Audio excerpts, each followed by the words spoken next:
Hello again. So I'm coming in for a landing on Mars. I want to quickly explain a few things that I've changed from last time. So I've got the real ISRU code released. Hooray. And so it's there to play with. This is the test craft from that. I think it's pretty much exactly the same. I moved a couple parts to reduce some clipping because I found it was giving me some rotating. I think it was the ISRU parts that are tucked in the bottom that are clipping. This is Kill Ashley's most recent version. Of course, he's improving it all the time, so it could again be different.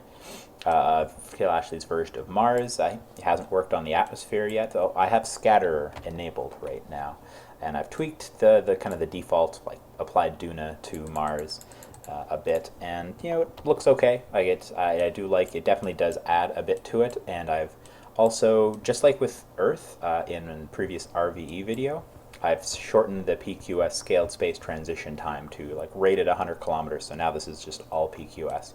So, and I came in. Oh yeah, it was an interesting landing. You see another craft that failed there. I did come in my regular kind of high speed, need the aero capture, and I just let it bounce because I was a bit before the crater and I kind of wanted to see what the maximum amount of distance I could get from a lifting entry was. And so I actually bounced up to like so high that there's pretty much no G-force from aero forces. I find it looks pretty good here. Oh, I've got my screen really dim. There we go. Wow, it's quite bright. So I believe I've got ambient light adjust on, which just casts a bit of extra light everywhere, makes it so that the back side of this is lit. I don't think I do have Planet Shine installed right now. It was giving me some trouble last night, but trying to create like a fresh from scratch install, and some mods I'm sure were fighting, and I was seeing bugs I'd never seen before. So I'll give that another shot in the upcoming days. But here I'm coming in so I'm just holding it along this yaw line. Along this yaw line and with the roll. And I had success making this landing last night, so I just kind of cheated myself. Well, I didn't cheat, I just didn't record the previous part because, as you can see, this craft that I've abandoned doing the same thing had failed. I had made some tweaks. I need to definitely learn a bit more FAR because I think I'd made the internal tanks a bit higher, so the center of mass was a little higher in turn, and the craft just started spinning unstably, so I just wasn't able to make a video of that yesterday. But yeah, I've got the real ISRU code all up. This is the test craft that you'd be using.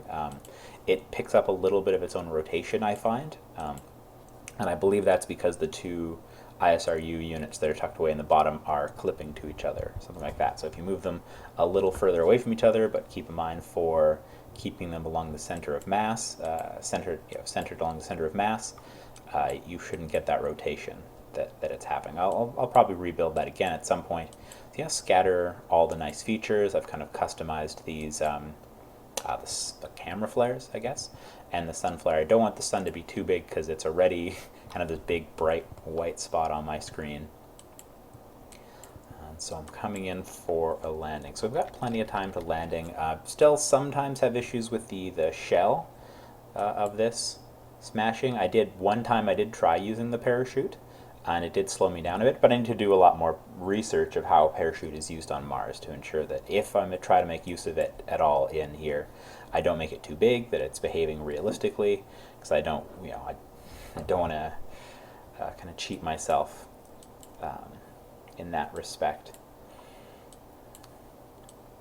Let's see, slowing down pretty good. It's definitely trying to thrust to hold along that center line.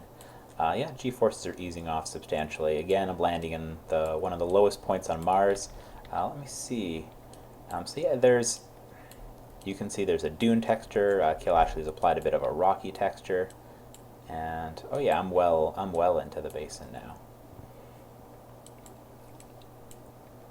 And yeah, I've just done very relatively minor configuration. If you freeze frame, you can see my settings, but I plan to create some real settings and share them. I've lowered this. Just Duna's atmosphere is so much thicker than Mars, so I drastically brought this down and tweaked some numbers, like exposure numbers to be the same. Tweaked some alpha settings to make them less bright, just various things. Actually, yeah, I might want to do that to see if that has any effect. Yeah, just a little bit. but ultimately, Thason is currently working on creating some new scatter profiles and files for Mars and for Venus, and they're coming along quite well. Thason has some good source material for Mars, so I look forward to when I can make use of those. Which 1.1 is coming out relatively soon. It might be then that we get to use those. But the visuals of the real solar system planets are really coming along. Even though they're the same size, same gravity, like great atmosphere that's being worked on recently, but really visually, I found they were lacking, and I'm really glad we've got a couple of new people who are helping us make them look better, like Thason and Kill Ashley.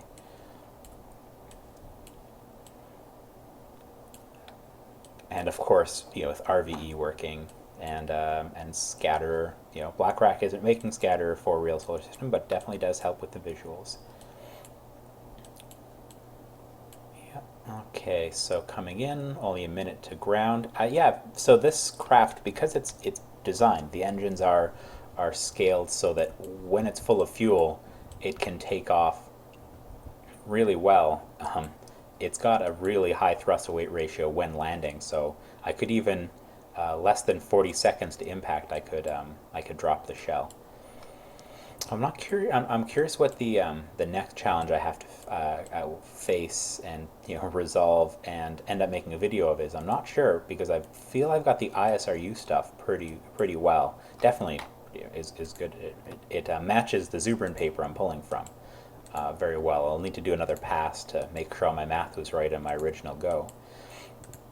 I've set the descriptions for the files so they tell you how much hydrogen they take in and how much fuels they put out per day, so you can fairly handily, you can size your craft as you like it, and then you could just look at those numbers and decide which ISRU option you want to use if you're scaling a custom one. Okay, so I think we're getting there.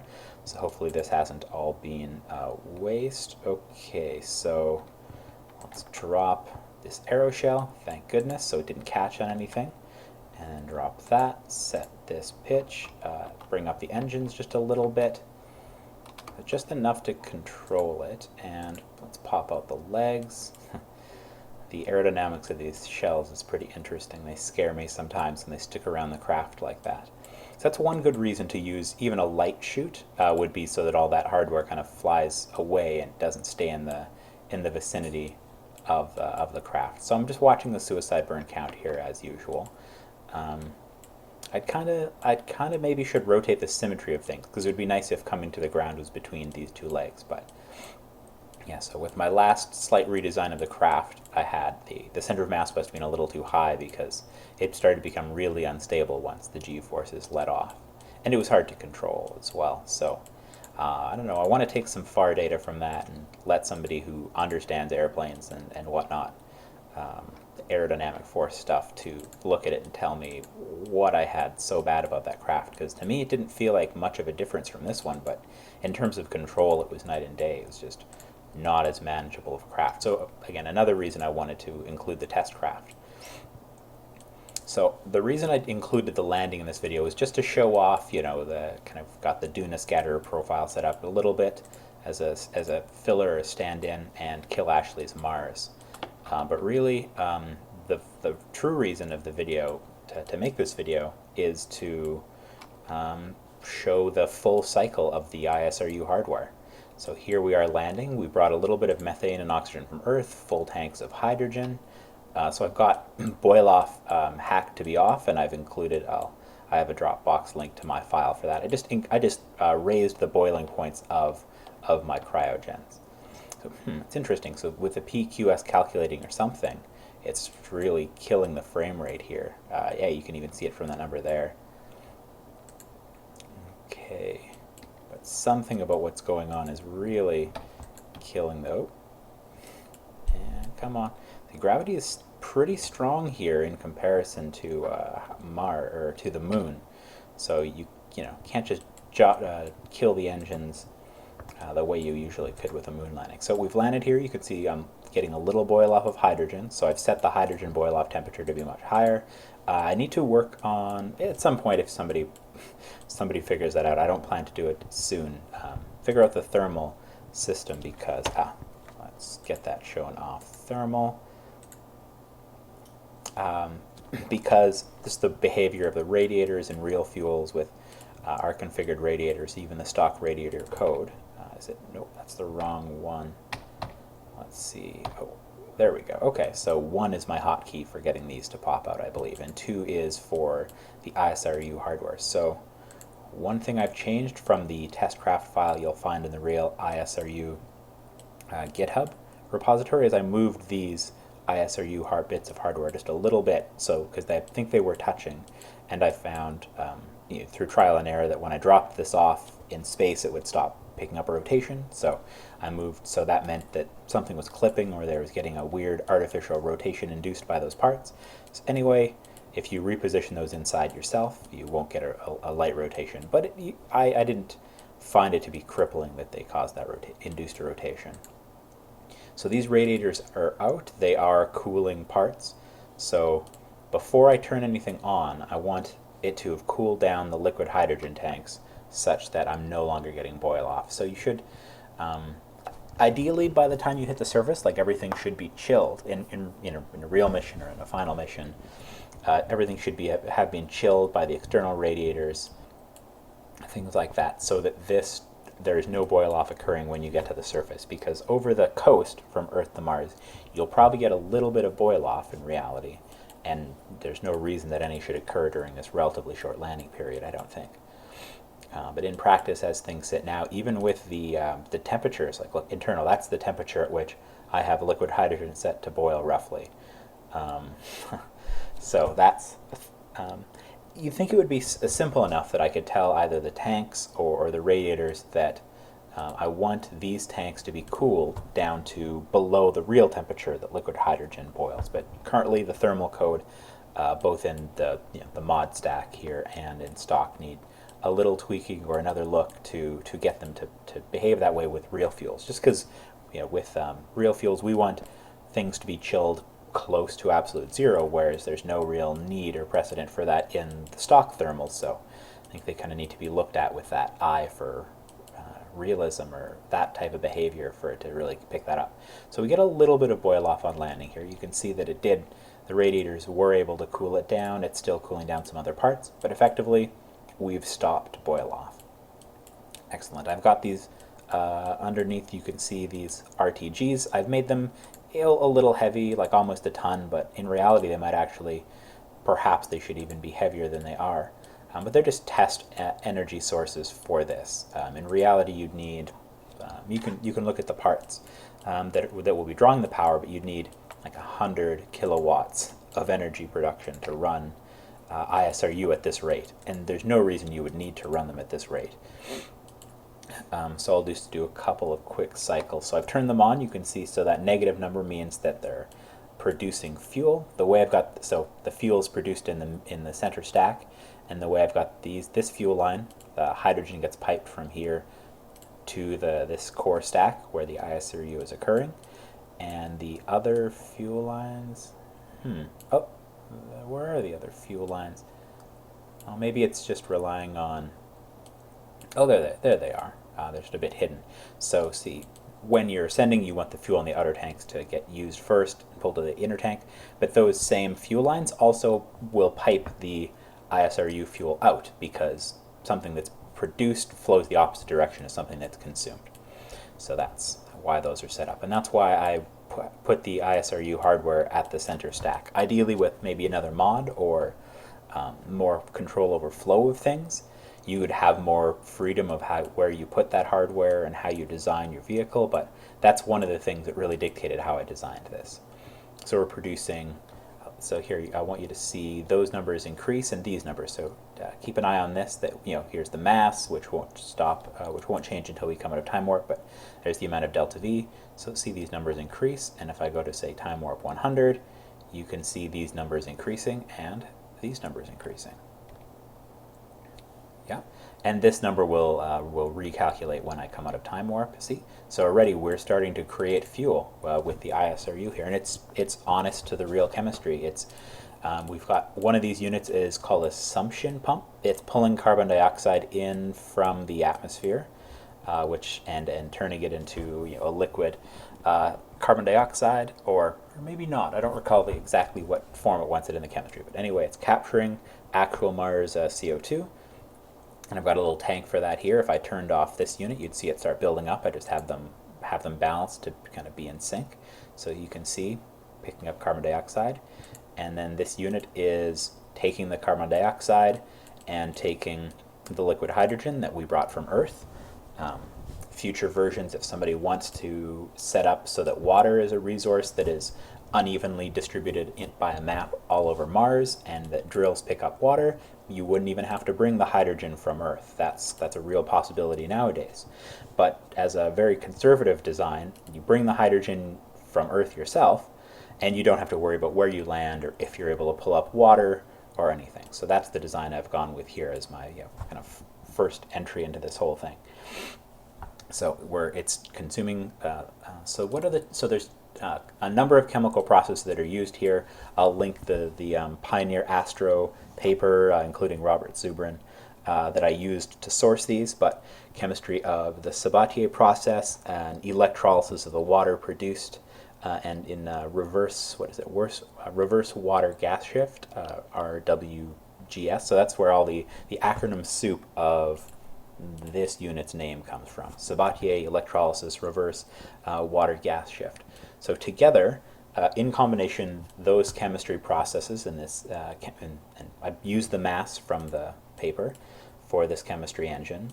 It is able to produce sufficient methane and oxygen using just the atmospheric CO2 energy and hydrogen I brought from Earth. So I've set up these modules using TACLS, TACLS, LS standing for life support. So that switched to a different craft. So that allows that chemistry engine to run while I'm away from the craft nicely. There's some ability of that in the stock resource modules, but I found they kind of had some weird bugs and glitches that I really saw no reason to try to adapt to. And I found just the way TACLS is set up is just perfect for this. So let's see, let's give it 15 days. So at 28 days, this will make me dizzy, so I'm not gonna. So at 28 days mission time of this craft, we will go back and take a look at our craft there. And you can see Scatterer in, okay, so 28 days. So I have the, for effect and for testing, I didn't need to use, so this is the ISRU 1000 test craft. Oh, there we go, and it'll be sunrise when we get there. Past sunrise, sometime during the early or late day. So a real craft, I believe you take roughly a year to produce your fuel on the surface of Mars. This, just for testing and effect, I set up the scaling of it so that it's about a month or so. And my smaller craft is closer to that real one, the 10, the Mark 10 test craft. Takes much longer to produce the fuel. So the way TACLS works is once we catch back up and we're on the surface, you will see the numbers in the resource display on the right will be ticking up. I don't remember if it's set to 1 hour increments or 6 hour increments, and that was for human life support.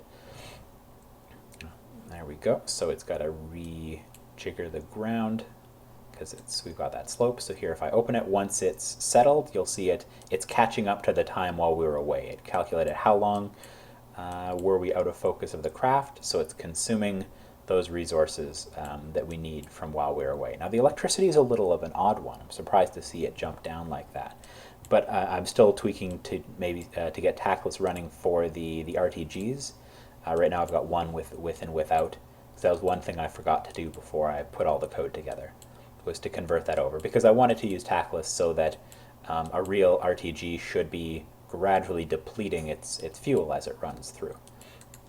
So I wanted to be able to do that as well. So you could see in only, 15 days or less, according to this, we filled up our tanks halfway. So that's why the energy demands of this chemistry engine is so big for the craft I've designed. It only takes about a month to fill up its tanks.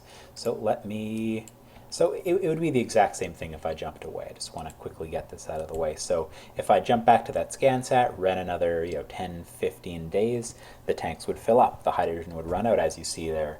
I've roughly done the numbers so that I've got enough hydrogen. And that should be simple math from the description of the parts in my most recent pull request that I'll make sure is merged before I post this. The description for the chemistry engines, the ISRU units in the VAB will tell you here's how many liters you need per day and here's how much. And the electricity is, I think it's more or less in kilowatts anyway. Okay, so rather than jumping away because that'll take an excess of time, I'm just going to fill up the tanks in a quick cycle here. So see, all the hydrogen would be consumed and these tanks would be filled up. And so I'm going to show the ascent procedure. So everything's filled up, everything's being consumed here.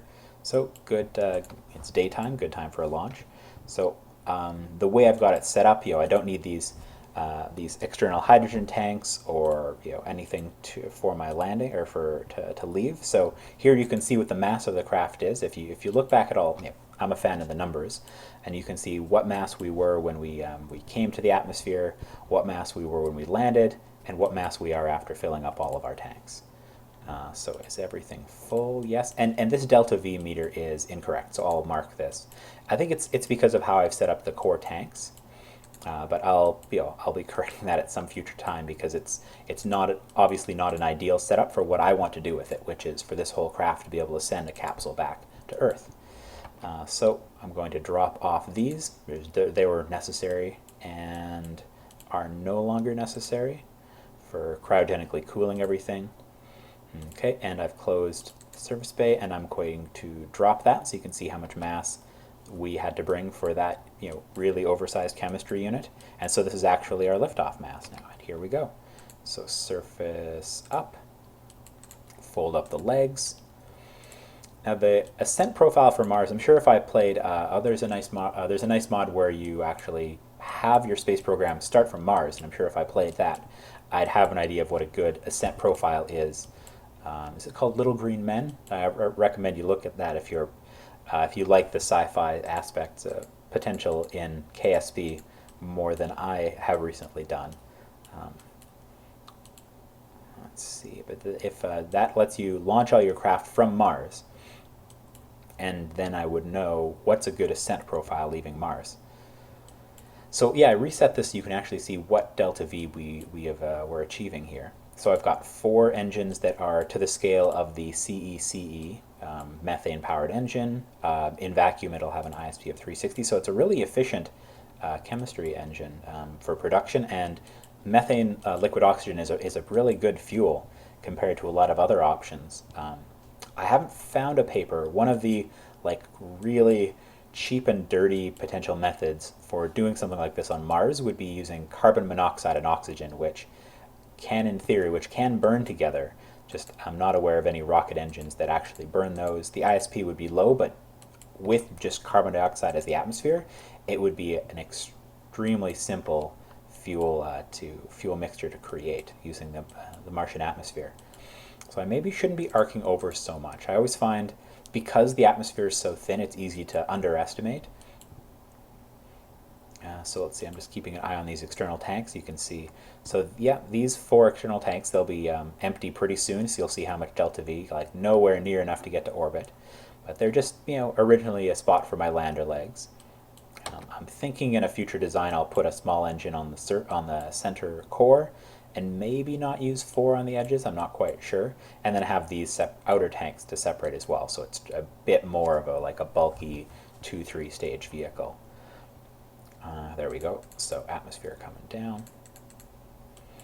But this is just a straightforward test design. Anybody should be able to just pop it onto Mars and run the chemistry engine to see how everything works, see what you want to drop off, and ascend to orbit. So if you'd pause there. So that's one of the reasons that I found it pretty easy to record these videos, is because I was recording a lot of this content anyway, just without narration. It's because there's so many numbers I want to keep track of, or the visuals. If I'm desperately trying to land this, but I want to see what the sun flare looks like, or what's happening at the horizon while you land, I can only really pay attention to one of those aspects at once. So if I record it as a video, I can go back and look at them again later. There we go. So I'm sure I'll go back and look at this video and poke through later and see, okay, how much delta V did I get from those legs, and what's the difference between what this reported and how much delta V I actually get. So yeah, I just quickly cycled the chemistry engine fully through. So this test craft only takes about 30 days. So in practice, I could just throw the ISRU 100 hardware on here. I just don't have a test power module to go with it. So the ISRU 1000 produces 1,000 kilos or a ton of fuel a day if run all the way through the day. And the ISRU 100 produces a tenth of that. In practice, in the paper, it also suggests you could just run it for half a day if you don't have massive batteries and you're just running the chemistry engines during the sunlit hours if you're powering these setups with solar arrays or something, which is another mission profile people could also use. There's absolutely nothing stopping that. So we've approached now an Earth G.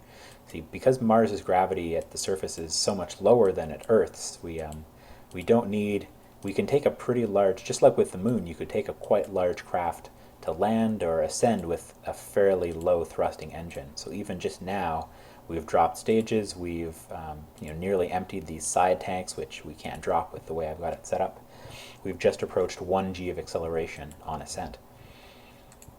So I want to approach a relatively low orbit. I might throttle the engines back to do that, but I want to get as close as I can to a low orbit that I then use to escape, see if I can possibly escape. So one reason to build in reality or in your mission to build a craft like this would be to have a craft that you could land on the surface without breaking all the fuel to get it back to Mars orbit. So again, like in the Martian, the manned descent vehicle they use, where they change it so that Mark Watney can use it to rendezvous with the craft flying by. But in practice, the design of that craft is to get just to Mars orbit and then rendezvous with the Hermes, with their large craft. So this is a bit oversized for that in every way. So you could definitely make a vehicle like that. Short stay. People will only be living in the craft for a couple of days until rendezvous. So you don't need a lot of supplies. You don't need a lot of space. You wouldn't even need the heat shield that I've included in this one.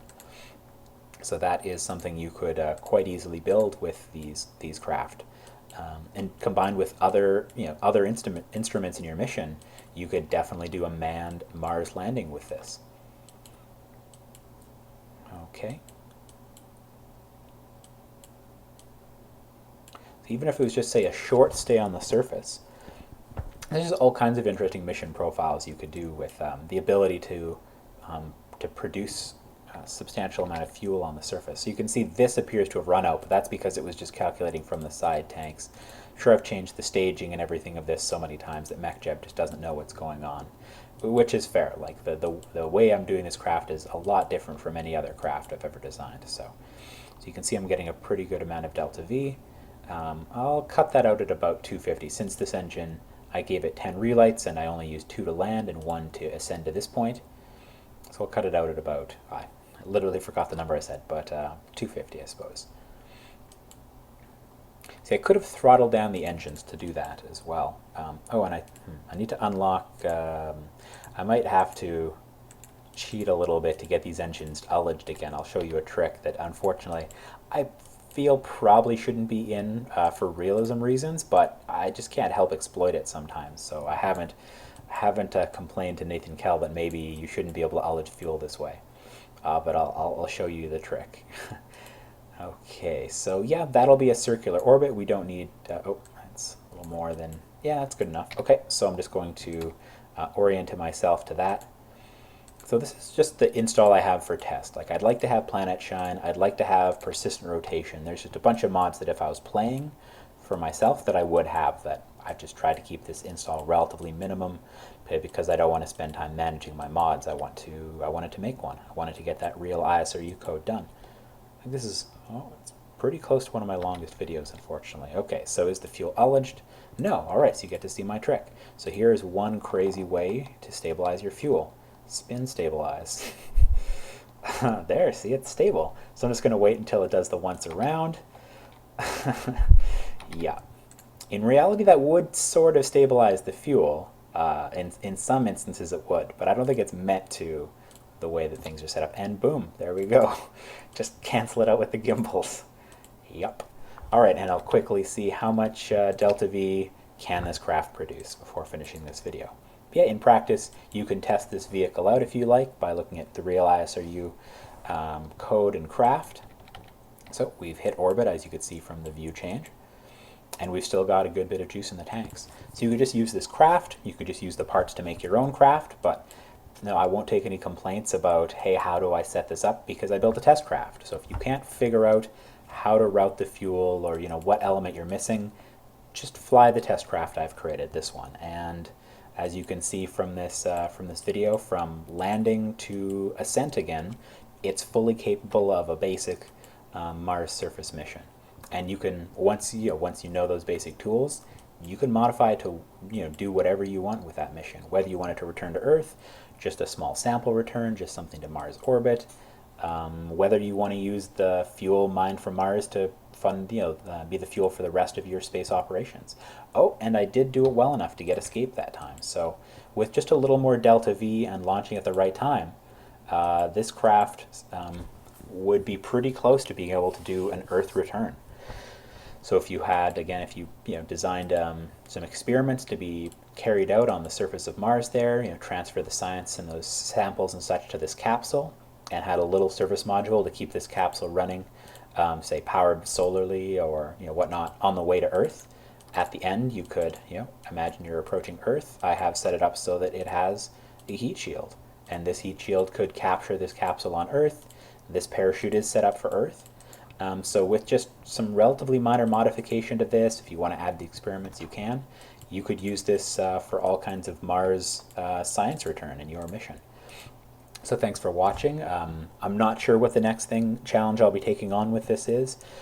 Maybe I'll start fiddling with COS. I think I'm done fiddling with the thermal system until 1.1. Thanks for watching the video. Hopefully you'll see another one within the next week or two with whatever my next challenge is. And I'll link my Kerbal thread where I'm kind of following my citations and issues of what I'm looking to challenge next. So here we can leave Mars. We've successfully landed and left Mars, which is the whole goal, which is great. I've gone a lot further than I have in a previous mission of this style. Just in one launch, you could bring that craft to Mars and do this, which is pretty great, which is kind of the goal of a Mars Direct type precursor mission or mission.